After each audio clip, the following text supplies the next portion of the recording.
Welcome to the Learning Summit podcast. Today we are going to talk about Totara 19.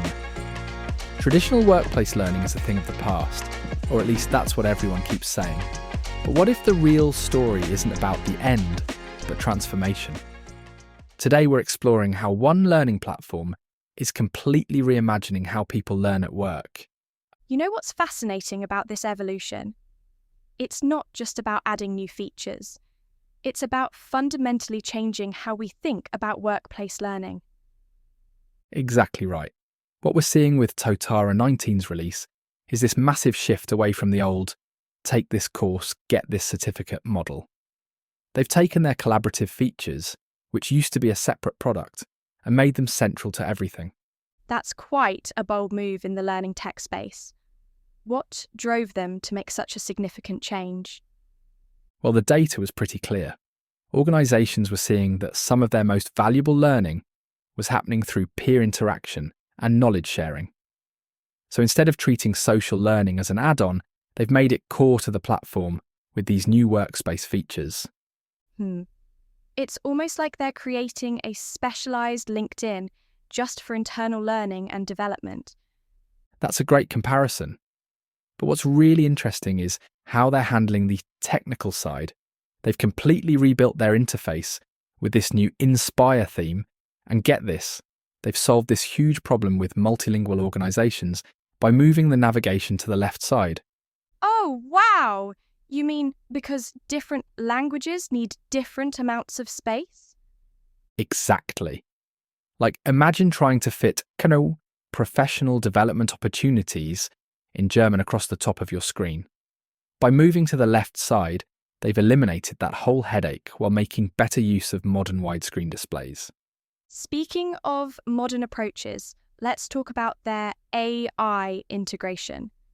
They seem to be taking a pretty measured approach.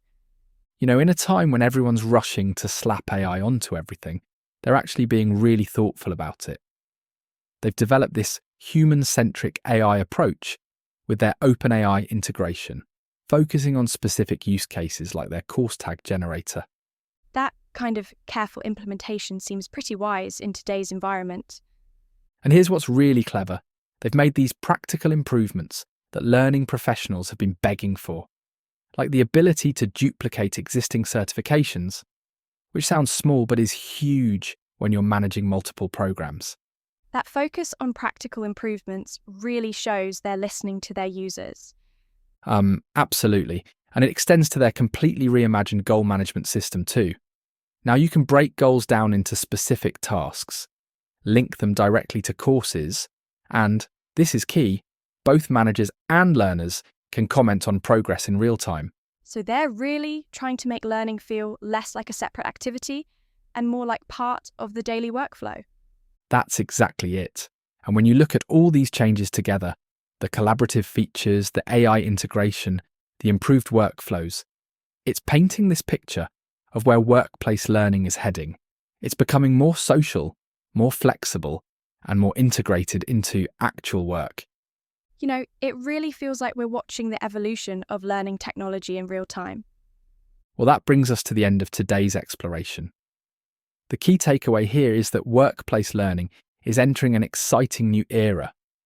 Platforms like Totara are leading the way, showing us that the future of learning is collaborative, integrated, and deeply human. Even with all the AI and technical advances, it all comes back to making learning more natural and accessible for real people. Thanks for joining us on the Learning Summit podcast, where we dive deep into the technologies shaping how we learn and work. Keep exploring, keep questioning, and keep learning. You can learn more at webanywhere.com.